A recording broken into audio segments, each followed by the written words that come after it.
देश में कृषि कानून को लेकर धरना प्रदर्शन का दौर जारी। कांग्रेस ने किया किसान संवाद आयोजन, कृषि कानून को बताया काला कानून।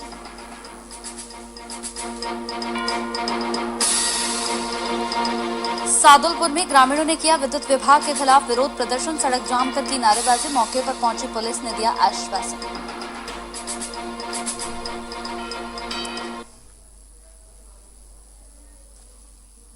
राजस्थान सरकार के नो मास्क नो एंट्री का अभियान जारी। नगरपालिका ने नुक्कड़ नाटक से लोगों को किया जागरूक। अधिशासी अधिकारी हाजी सलीम खान रहे मौजूद। और जयपुर में चलती कार बनी आग का गोला। मौके पर पहुंची दमकल विभाग की टीम, आग पर पाया काबू। हादसे में कोई हताहत नहीं।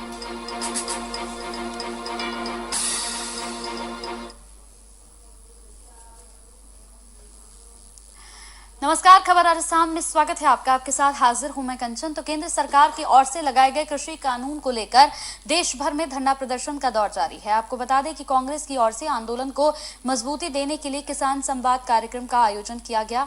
इस मौके पर स्वतंत्र प्रभार मंत्री राजेंद्र यादव ने आयोजित सभा को संबोधित करते हुए कहा कि देश में विकट स्थिति बनी हुई है, देश का अन्नदाता सड़कों पर है।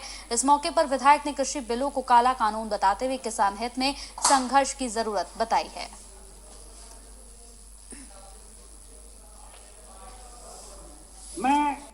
आज जो किसान विरोधी ये बिल पास किया है केंद्र सरकार ने, उसके विरोध में हम लोगों ने मीटिंग करी है और जो इनकी ढुलमुल नीति है उसके खिलाफ हमने आज यहाँ से सभी किसान भाइयों को और हमारे जो गांव-गांव से आए हुए पंच सरपंच, उनको हमने सबको आह्वान किया कि भाई इसका विरोध करो और आने वाले समय में वरना किसान के संग जो होगा वो आप सब जानते हैं। मंच पर विराजमान है सरकार के मंत्री माननीय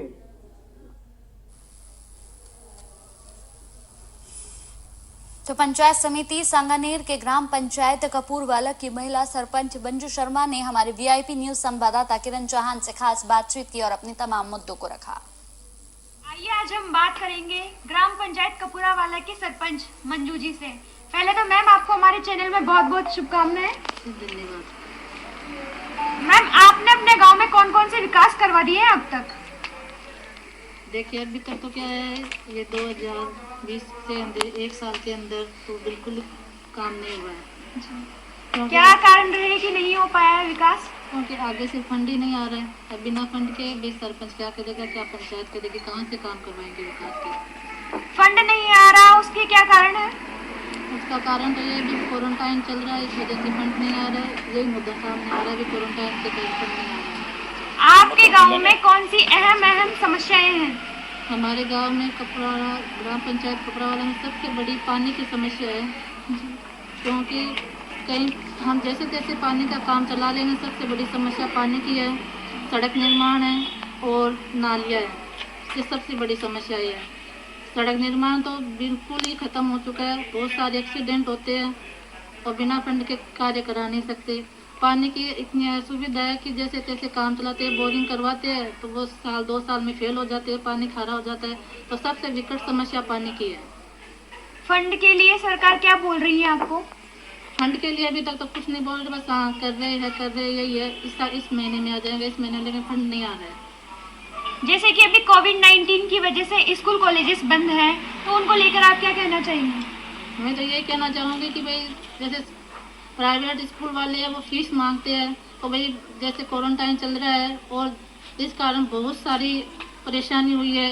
विकास के कार्य वो भी ख़त्म हो गए, लोग बेरोजगार हो गए, तो कहाँ से फीस भराएंगे बच्चों की? तो मैं तो सरकार से ये अनुरोध करती हूँ कि भाई जो बच्चों की फीस है वो माफ़ की जाए और पढ़ाई पे ध्यान दिया जाए। जैसे ये क्वारंटाइन ख़त्म होता है तो फिर से स्कूलें चालू करें। इससे क्या है कि जो बच्चे थे वो बहुत पीछे जा चुके हैं और जल्द से जल्द ये पढ़ाई शुरू की जाए वापस। जैसे कि आपके फंड नहीं आ रहा ग्राम पंचायत में, तो बिजली के बिल इनका फिर कैसे क्या करती है? अब जैसे क्या है कि बिजली के बिल में तो बहुत दिक्कत आती है फंड में। अब हमारे पास बजट जैसे 10 लाख आया या 15 लाख आया, अब उनमें से अगर हमारे बिजली का फंड अगर 10 लाख आएगा तो 10 लाख आ गए तो हम 10 लाख जमा करने के विकास का कार्य कहाँ से होगा? तो मेरा तो सरकार से अनुरोध है कि ये बिजली के बिल जो आए हैं, जो 10 लाख के हो गए हैं चाहे 20 लाख के हो गए, उन्हें माफ़ किए जाए पंचायतों को। परिवहन को लेकर क्या सुविधा है? हमारे गांव में तो परिवहन को लेकर जैसे कोई सुविधा नहीं है, और हम तो सरकार से अनुरोध करेंगे कि प्रत्येक गांव में परिवहन की सुविधा हो, ताकि आने जाने वालों को असुविधा ना हो। क्योंकि भाई कई प्रकार की सुविधा आती है, चाहे लेडीज हो चाहे जेंट्स हो। भाई जिनके घर में साधन है वो चले जाते हैं, लेकिन जिनके घर में साधन नहीं वो कहाँ से जाए। तो इसके कारण बहुत असुविधा होती है। तो हम सरकार से अनुरोध करते हैं कि भी परिवहन की भी सुविधा हो और जल्द से जल्द ये शुरू की जाए। तो राजसमंद के नाथद्वार बस स्टैंड पर पिछले 2 दिनों से लावारिस की तरह घूम रही एक महिला को नाथद्वार पुलिस ने यहां सजगता दिखाते हुए उसके बेटे और परिवार से फिर से मिला दिया। नाथद्वार थाने पर तैनात एएसआई मनीष सिंह ने बताया कि गश्त के दौरान इसे सर्दी से ठिठुरते देखकर पूछताछ की गई तो अपना नाम भावना माली बताया, जो नाथद्वार की रहने वाली है।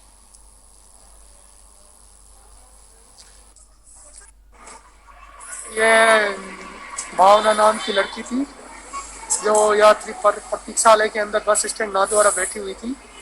आज दोपहर में जाकर इससे पूछताछ की गई तो इसने बताया कि मैं नाथद्वारा की बेटी हूँ और माली समाज से होना बताया इसने। तो इसको पूछ में बताया कि भाई शादी कहाँ हुई, तो इसने बताया लक्ष्मी लाल कोई माली है सोनियाड़ा का, उसके साथ मेरी शादी हुई थी।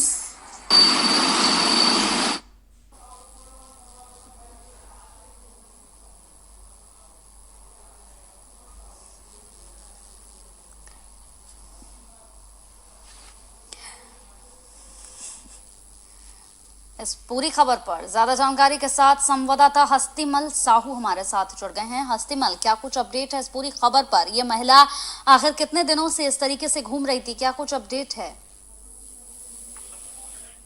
जी कंचन, हस्तिमल, आपको आवाज मिल रही है मेरी? जी कंचन जी, सवाल मेरा यह है कि ये महिला कितने वक्त से इस तरीके से घूम रही थी, क्या कुछ अपडेट है इस पूरी खबर पर? पुलिस प्रशासन का क्या कुछ कहना है? जी, ये महिला अपने घर से पति से परेशान होकर 1.5 साल पहले अपने घर से निकली थी, जो कि गुजरात के वापी में रह रही थी। तभी आखिर में माँ की ममता इसे वापस राजस्थान के नाथद्वारा तक खींच लाई।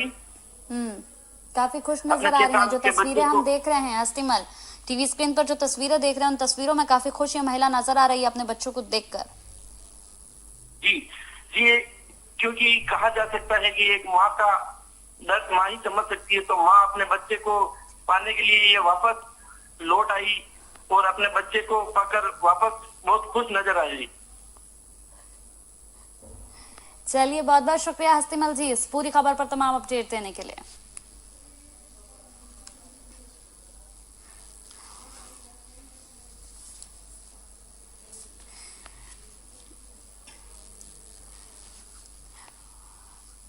तो राजकीय विद्यालय के खेल मैदान में पूर्व खिलाड़ियों द्वारा प्रीमियर लीग क्रिकेट प्रतियोगिता का आयोजन हुआ।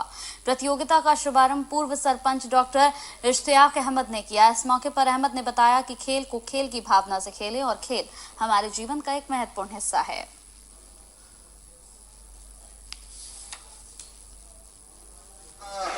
आज बड़ी खुशी की बात होती है कि हमारे दूध के नौजवानों ने इतनी बढ़िया तैयारी की है और पहले बार प्रीमियर लीग दूध की जो वार्ड वाइज करवा रहे हैं, इसके लिए बहुत हमारे दूध के लिए, हमारे सीनियर खिलाड़ियों के लिए, हमारे गांव वालों के लिए बहुत खुशी का मौका है।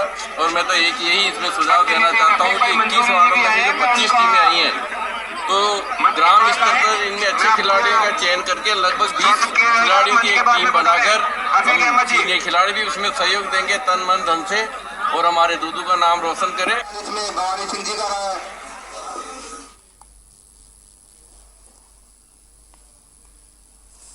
तो आयकर विभाग की साइट बहुत ही धीमी गति से चलने की वजह से उपभोक्ताओं को परेशानियों का सामना करना पड़ रहा है। जहां 20 से 25 रिटर्न भरी जाती थी, अब वहीं 8 से 10 ही रिटर्न भरी जा रही है। उपभोक्ता 31 मार्च 2021 तक का समय देने की मांग कर रहे हैं।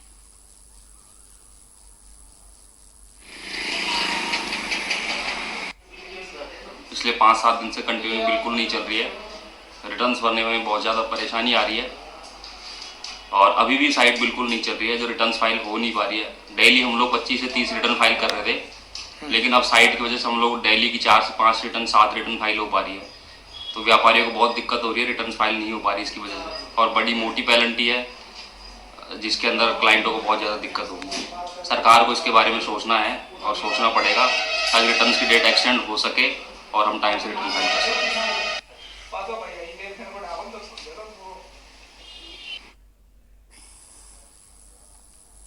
तो 12 में सहरिया परिवारों को 200 दिन का मनरेगा में रोजगार उपलब्ध कराने को लेकर विकास अधिकारी पंचायत समिति शाहबाद के नाम से ज्ञापन दिया गया, जिसमें ग्राम बिलखेड़ा डांग के निवासियों ने बताया कि ग्राम पंचायत बिलखेड़ा डांग में मनरेगा योजना के तहत हमें 100 दिन का रोजगार दिया जा रहा है, जबकि सहरिया परिवारों को 200 दिन का दिया जा रहा है।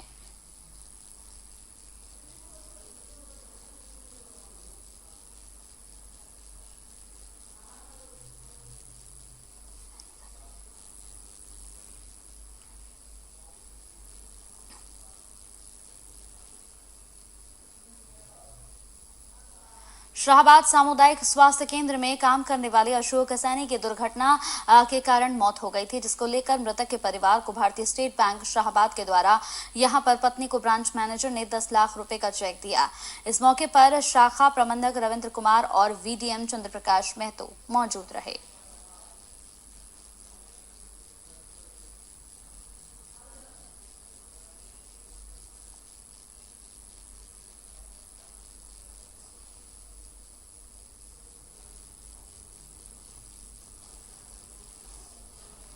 तो शाहबाद सामुदायिक स्वास्थ्य केंद्र में काम करने वाले अशोक सैनी की दुर्घटना की वजह से मौत हो गई थी, जिसको लेकर मृतक के परिवार को भारतीय स्टेट बैंक शाहबाद के द्वारा मृतक की पत्नी को ब्रांच मैनेजर ने यहां 10 लाख रुपए का चेक दिया। आप देख सकते हैं टीवी स्क्रीन पर तस्वीरें। मृतक की पत्नी को 10 लाख रुपए का यहां पर चेक दिया गया। इस मौके पर शाखा प्रबंधक रविंद्र कुमार और वीडीएम चंद्र प्रकाश मेहता मौजूद रहे।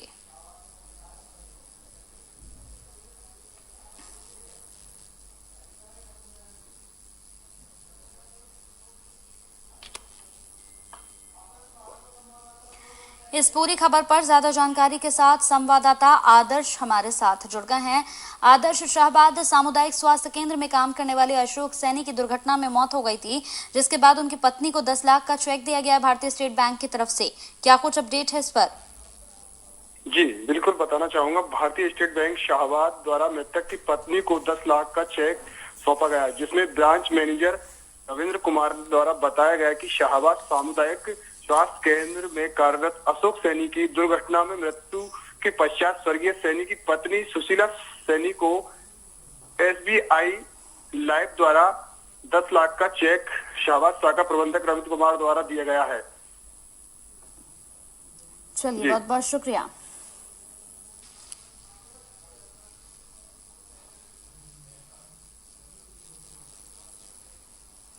सादुलपुर के गांव डोकवा में ग्रामीणों ने विद्युत विभाग के खिलाफ विरोध प्रदर्शन किया और सड़क जाम कर नारेबाजी की। लगभग 1 घंटे तक चले विरोध के दौरान थाना अधिकारी गुरु भूपेंद्र सिंह मौके पर पहुंचे और यहां पर बातचीत की।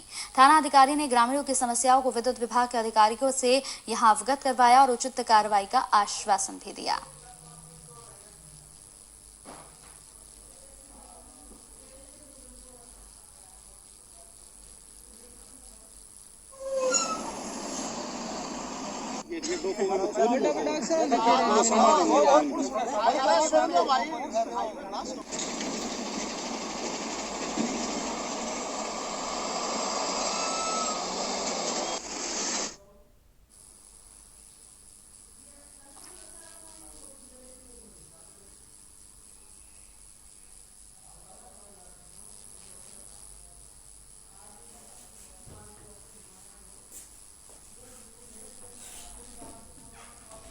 इस पूरी खबर पर ज्यादा जानकारी के साथ संवाददाता नवीन हमारे साथ जुड़ गए हैं। नवीन, ग्रामीणों ने विद्युत विभाग के खिलाफ यहां पर जमकर विरोध प्रदर्शन किया है, सड़क जाम भी किया गया है, क्या कुछ अपडेट है, क्या कुछ कारण है इसके पीछे? जी कंचन, मैं आपको बताना चाहूंगा कि सादुलपुर क्षेत्र के जो डोका गाँव है, डोका गाँव में काफी दिनों से विद्युत व्यवस्था डगमगाई थी। उसी को लेकर आज ग्रामीणों को गुस्सा फूट पड़ा। आक्रोशित ग्रामीणों ने सादुलपुर चूरू सड़क मार्ग पर जाम लगा दिया। घटना की सूचना मिलने पर सादुलपुर थाना अधिकारी सहित तहसीलदार वहां पे मौके पर पहुंचे। ग्रामीणों को समझाए जाम खुला है। वही जाम लगने के कारण दोनों तरफ 2-2 किलोमीटर तक वाहनों की लंबी कतार गई। ग्रामीणों का कहना है कि गाँव में बिजली आपूर्ति नहीं होती है, आए दिन बिजली कटौती होती है, जिससे ग्रामीण परेशान रहते हैं। ग्रामीणों ने प्रशासन को चेतावनी देते हुए कहा कि अगर समय रहते कार्रवाई नहीं हुई तो अब की बार दोबारा आंदोलन हो जाएगा। वही अधिकारियों के कहने के बाद जाम खोल दिया गया था। साथ ही साथ क्या कुछ मांगे हैं उनकी, क्या कुछ कहना है इस पूरी बात पर? जी, प्रशासन का ये कहना है कि प्रशासन के जो पुलिस के अधिकारी है, तहसीलदार मौके पर पहुंचे थे, उन्हें भी विद्युत विभाग के अधिकारियों को बुलाकर मौके पर उनका समाधान करवाया गया है। कुछ दिन के लिए अधिकारियों ने भी समय मांगा है और ग्रामीणों ने उनको समय दे दिया है और उनकी मांग पूरी कर दी जाएगी जल्द से जल्द। चलिए, बहुत बहुत शुक्रिया हमारे साथ इस पूरी खबर पर तमाम अपडेट देने के लिए।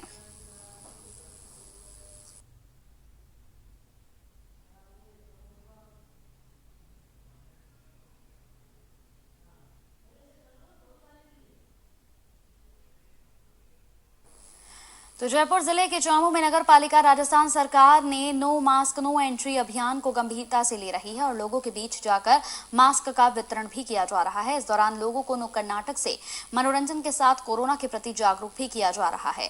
नगर पालिका अधिशासी अधिकारी हाजी सलीम खान ने बताया कि लोगों को मास्क का वितरण किया जा रहा है।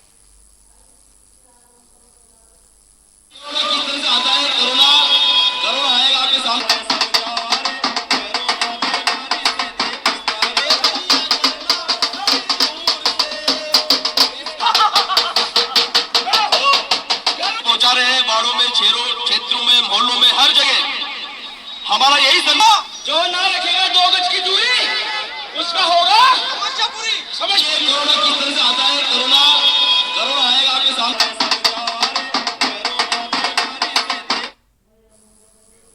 तो बांदीकुई उपखंड क्षेत्र में चारों तरफ जहां दिन प्रतिदिन प्रॉपर्टी कारोबार का व्यवसाय पांव पसार रहा है, तो वहीं दूसरी ओर इसी के चलते सरकार को लाखों रुपए के राजस्व को चूना भी लगाया जा रहा है। क्षेत्र के प्रॉपर्टी व्यवसायियों द्वारा किसानों से कृषि भूमि की खरीद कर बगैर यहां कन्वर्जन लगाए ही प्लांटिंग की जा रही है, जिससे सरकार को लाखों रुपए का राजस्व का नुकसान हो रहा है।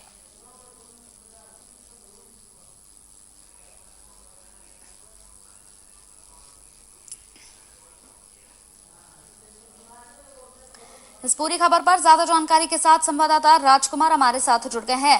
राजकुमार, प्रॉपर्टी व्यवसायियों द्वारा किसानों से कृषि भूमि को खरीदकर यहां बिना कन्वर्जन लगाए ही प्लांटिंग की जा रही है, जिससे सरकार को भी लाखों रुपए के राजस्व का नुकसान हो रहा है। क्या कुछ अपडेट है इस पर?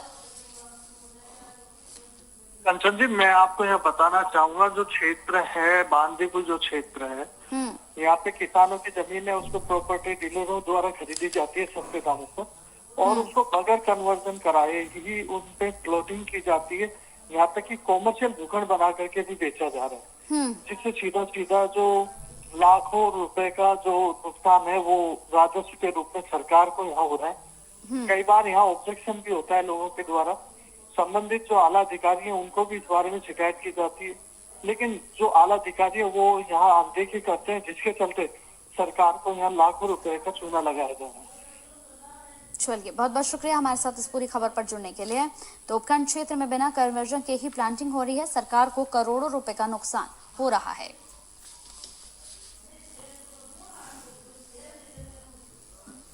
तो भारत शहर में नगर परिषद ने अतिक्रमण के खिलाफ कार्रवाई करते हुए सरकारी जमीन पर अतिक्रमण कर यहां बनाए गए मकानों को ध्वस्त कर दिया। अतिक्रमण की कार्रवाई के दौरान मौके पर यहां तमाशबीनों की भीड़ इकट्ठा हो गई। हालांकि अतिक्रमण की कार्रवाई का विरोध भी हुआ, लेकिन मौके पर मौजूद पुलिस का जाब्ता देखकर लोग यहां चुप रह गए।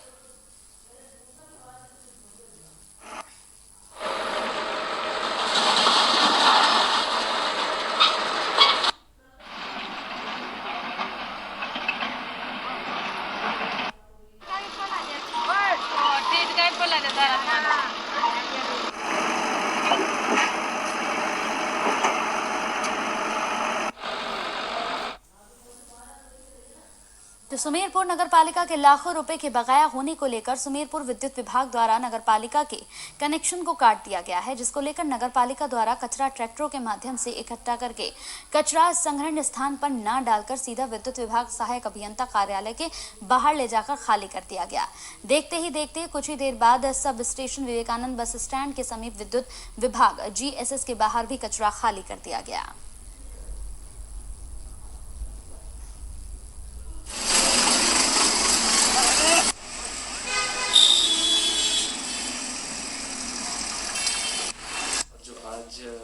कचरे का जो मेटल हुआ था वो दोनों ही गलत थे।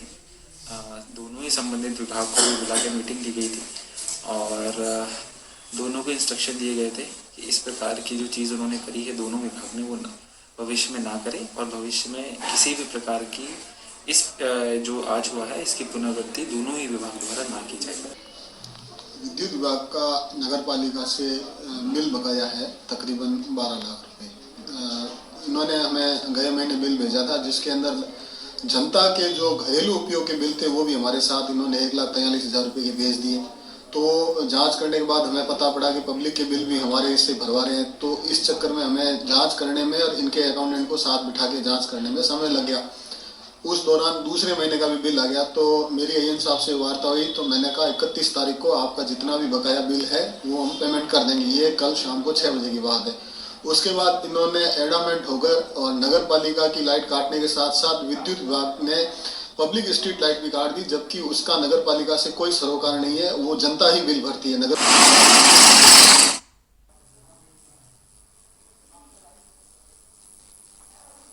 तो शाहबाद के उपखंड मुख्यालय में विदाई समारोह का आयोजन किया गया। आपको बता दें कि विदाई समारोह कार्यालय में तैनात हेड कांस्टेबल पूरन सिंह की विदाई के लिए किया गया था, जिसमें उपकोष अधिकारी कृपा खंडेलवाल ने बताया कि हेड कांस्टेबल पूरन सिंह द्वारा यहां पर 1 साल उपकोष कार्यालय में अच्छी सेवाएं दी गई हैं, जिन्हें राजस्थान पुलिस ने पूरन सिंह का चयन हुआ था।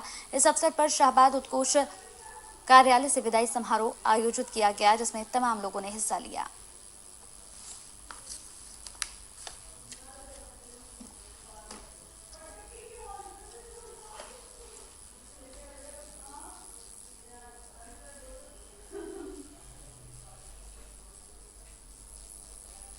चलिए इसी के साथ राजस्थान के बुलेटिन में मेरे साथ इतना ही। नमस्कार।